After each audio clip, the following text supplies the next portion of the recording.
Right, SEO. A lot of people come to me and they say, I want a website. But the second thing they nearly always say to me is, I want SEO. A lot of the time, they don't even know what it is. They just know that they want it. So search engine optimization, getting yourself up there with Google. Let's have a look. There's a lot of myths about SEO and how you actually get yourself up those rankings. I had a client actually ask me whether she should call her business something starting with A, because she'd heard that that was the way to get on the first page of Google. To be honest, there are many steps you can take, but Google doesn't actually release the full details of how it decides. So it's not an exact science, but there are a few things you can do. The most important thing is, if you really, really want to get up there, you need to get a professional SEO firm to help you. I don't know how many people in this virtual room are actually going to recognize that photo. I'm hoping a few will. I am not an SEO professional. I'm a web developer, but there are some things that all good web developers should be able to help you with, or you should be able to do before you need to get the professionals. But I'm just going to reiterate, if you really want to get yourself up there, get a professional SEO company. So what's the first thing you need to think about? Google likes you to be mobile friendly. If your website is not mobile friendly, Google won't like you. So that's the very first thing to get on top of. Make sure your website works well on a phone.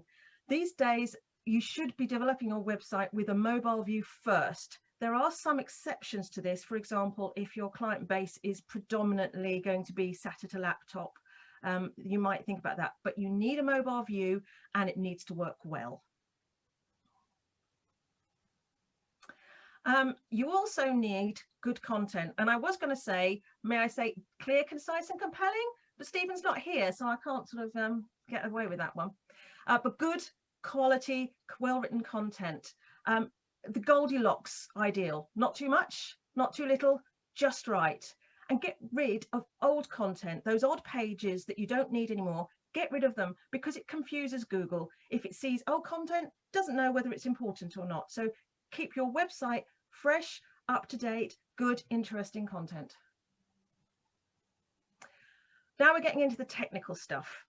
Meaningful page titles. When you create your web pages, don't just call it a home page. Call it, well, for me, it would be WordPress and website support for small businesses. It's what Google will pick up. Headings. There's a lot of theories around headings. Now, this is again a technical thing. If you're creating a web page, you have H1 tags, H2 tags, heading levels, heading 1s, heading 2s. There was a theory that the H1 tags are the most important. Google isn't so worried about it these days, but it is good to have have your headings ranked, because it shows a clear priority of your information, and make them meaningful. Don't just put lots of keywords and things in. Make them meaningful. Google likes to understand them. Same goes with your metadata. It's that information that you hide in your website and your web pages to tell Google what you do. You need to think about what your competitors and your clients are all doing and looking for. Look at your competitors to see what keywords they use. Look at your clients to see what they're interested in looking for. Talk to your current clients, see what they did to find you, and build that into your keywords and descriptions, and make them clear information about what you do. Okay, now we're getting into the nitty-gritty.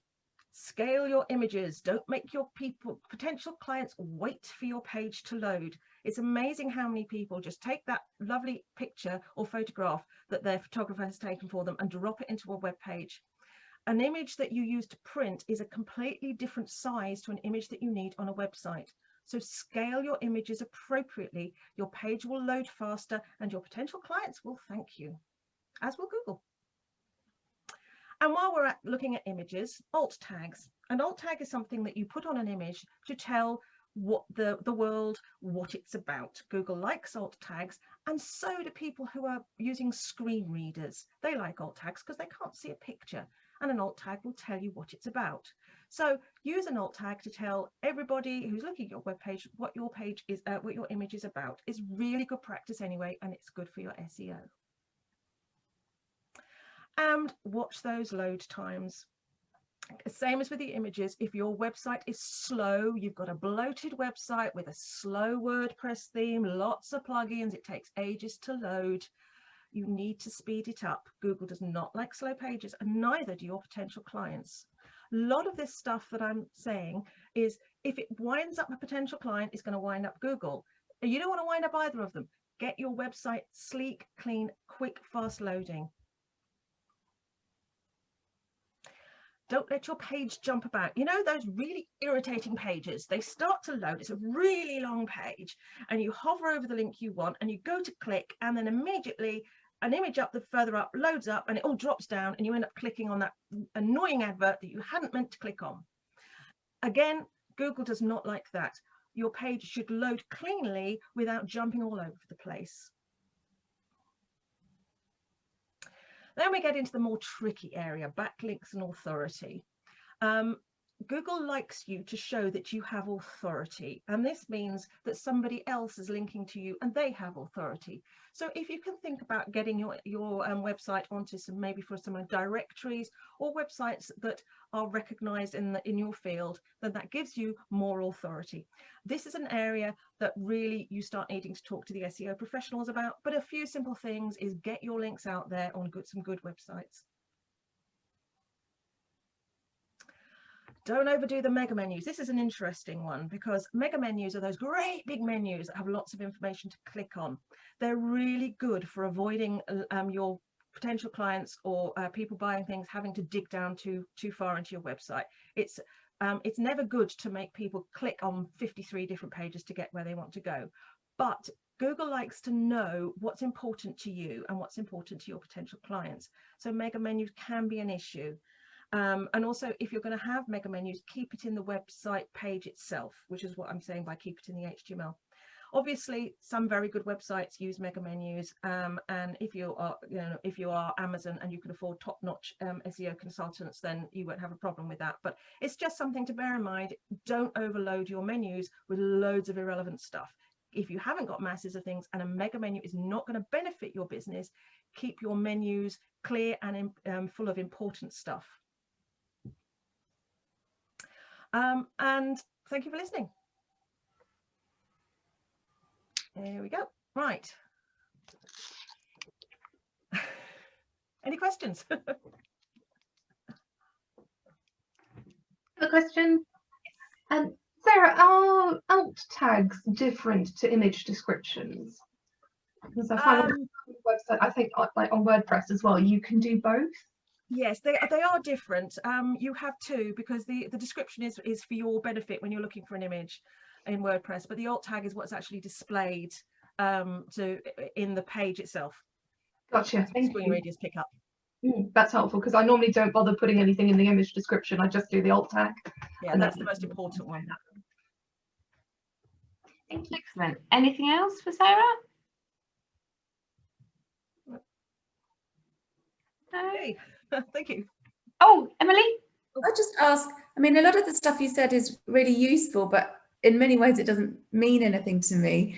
So when you say don't let the page jump around when it's loading, I wouldn't have the first clue of how not to do that. So if I built a website, say on WordPress or Squarespace, and found it was doing that, I wouldn't know how to fix that. Is it just a case of getting a professional to do it, or what do you suggest? To a certain extent, that was one thing I meant to say at the start of this presentation and I completely forgot, was this is the sort of thing that a good web developer should be able to help you with. And although I don't necessarily expect you and everybody, that's why I and Stephanie are here, to help people with websites. But if you know that that's a problem, you can ask your web developer to correct it, and make sure that the web developer you choose knows about this information. Most of this probably is aimed at the web developer itself, but it's important that you have an idea of this, because you can make sure that your web developer, Stephanie's nodding, thank you, actually knows all this and is doing it, because you know it's important, and they're simple things. Good question, Emily. Anybody else? No, if not, thank you very much, Sarah.